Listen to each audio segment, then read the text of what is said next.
Hello. आज हम लोग एसबीआई पीओ के बारे में जानने वाले हैं। इसका फॉर्म आ चुका है, इसका लास्ट डेट कब है जानेंगे। इसमें कितना वैकेंसी आया है, कितना पैसा लग रहा है भरने में, क्या क्या क्राइटेरिया मांगा गया है, ये सब आज हम लोग जानने वाले हैं। तो सबसे पहले देख लेते हैं। ये पीओ का वैकेंसी है। ये आप लोग देख पा रहे हैं, ये पीओ का वैकेंसी है। ये फॉर्म भरने का और पेमेंट करने का लास्ट डेट जो दिया हुआ है, ये 22/9/2022 से स्टार्ट हो चुका है और 12/10/2022 तक ये चलेगी। Application are invited from eligible Indian citizen for appointment as provisionary officer (PO) in State Bank of India. The selected candidate may be posted anywhere in India. देखिए, अगर आपको इसमें सिलेक्शन मिल जाता है तो आपको इंडिया में कहीं भी आपको पोस्टिंग मिल सकता है। आपको इंडिया में कहीं भी पोस्टिंग मिल सकता है। ये रहा बैंक का वेबसाइट, इसमें आप जाके चेक कर सकते हैं। 22/9/2022 से फॉर्म भरने का डेट चालू हो गया है और 12/10/2022 तक इसका फॉर्म भर सकते हैं और साथ ही में इसका पेमेंट भी आप लोग कर सकते हैं। ये डेट दिया हुआ है। प्री का जो एग्जाम कॉल लेटर है यह फर्स्ट या सेकेंड वीक दिसंबर 2022 को आने वाला है और इसका जो प्री का जो एग्जाम होगा 17, 18, 19, 20 दिसंबर को होगा और रिजल्ट दिसंबर 2022 या फिर जनवरी 2023 को रिजल्ट आ जाएगा। और मेंस का जो कॉल लेटर है जनवरी 2023 या फिर फरवरी 2023 को कॉल लेटर आएगा और एग्ज़ाम भी जनवरी 2023 या फरवरी 2023 को हो जाएगा। और इसका जो रिजल्ट है, मेंस का जो रिजल्ट, ये फरवरी 2023 को आएगी और इसका कॉल लेटर फरवरी 2023 को आ सकता है। और फेज 3 का कॉल लेटर फरवरी 2023 को आने वाला है।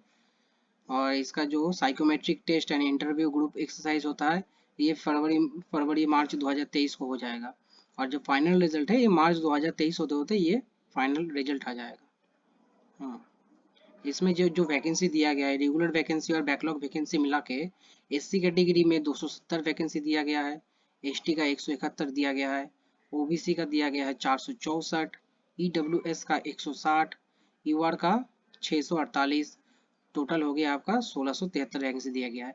इसी तरीके से V I H I L D and T का आप लोग देख सकते हैं 18, 36, 21 और 39 वैकेंसी दिया गया है।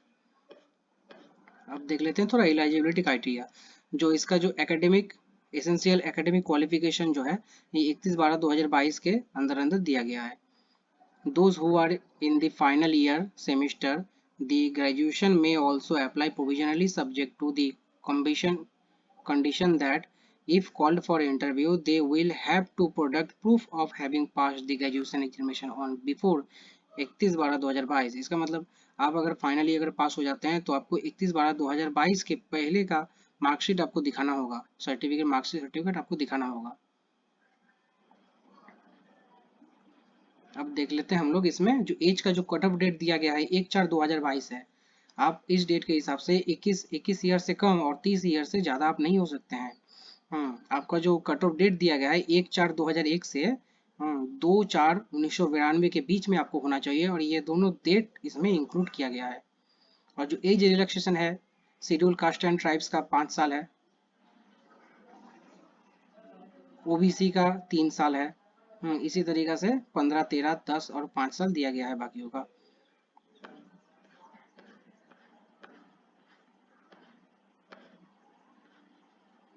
देखिए इसमें जो दिया है instruction for writing category name and code while applying online, मतलब अप्लाई करते वक्त आपको अपना कैटेगरी और कैटेगरी का कोड देना है। जैसे आप अगर एससी में आते हैं तो आपका 01 कोड होगा, अगर एसटी में आते हैं तो 06 कोड होगा, ओबीसी में आते हैं तो 11 कोड होगा और जनरल है तो 16 कोड होगा, ईडब्ल्यूएस है तो 21 कोड होगा। इसी तरीके से आप अपने कैटेगरी के हिसाब से अपना कोड देख लें और जो कि आपको अप्लाई करते वक्त लिखना होगा उसमें। सिलेक्शन प्रोसीजर जो है ये आपको 3 फेज प्रोसीजर है।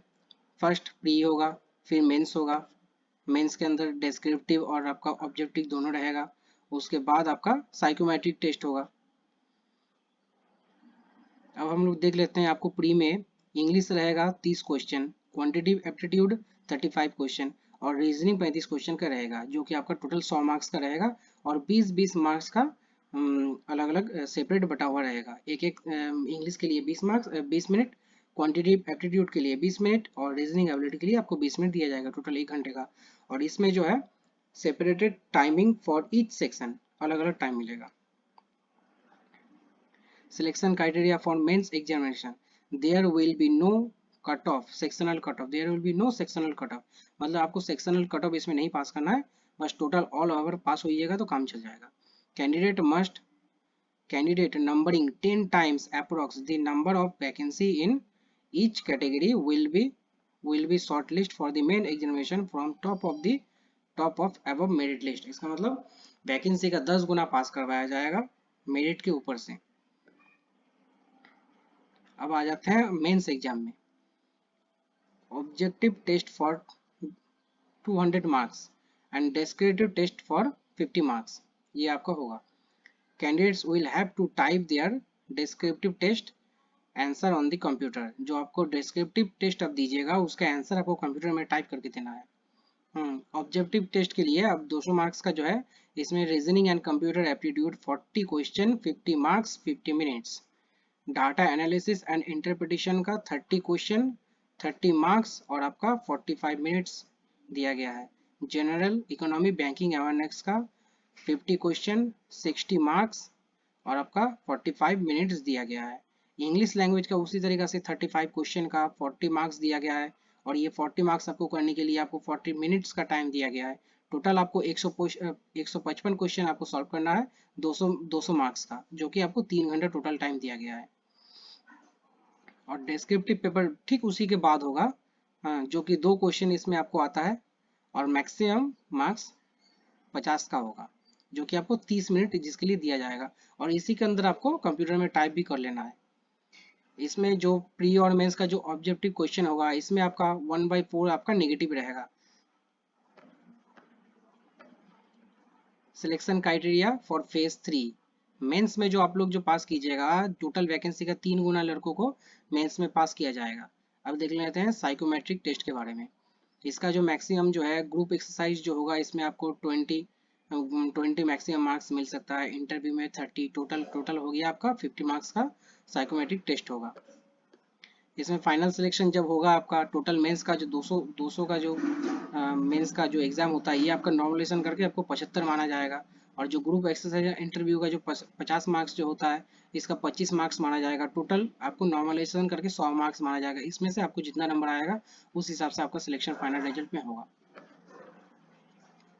इसमें देख लेते हैं थोड़ा सैलरी के बारे में। प्रेजेंटली द स्टार्टिंग बेसिक पे इज 41,960, मतलब इतना पैसा आपको शुरू में मिलने वाला है।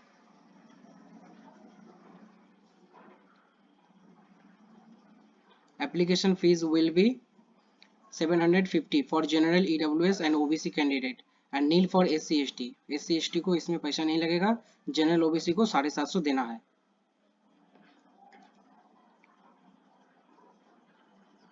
इसमें आपको जनरल और EWS का चार बार आप दे सकते हैं। जनरल EWS PW का 7 बार आप इसमें अटेम्प्ट कर सकते हैं। OBC का 7 बार दिया गया है। OBC PWBD का भी 7 बार दिया गया है। SC ST का रेस्ट्रिक्शन नहीं है, जितना बार दे सकते हैं।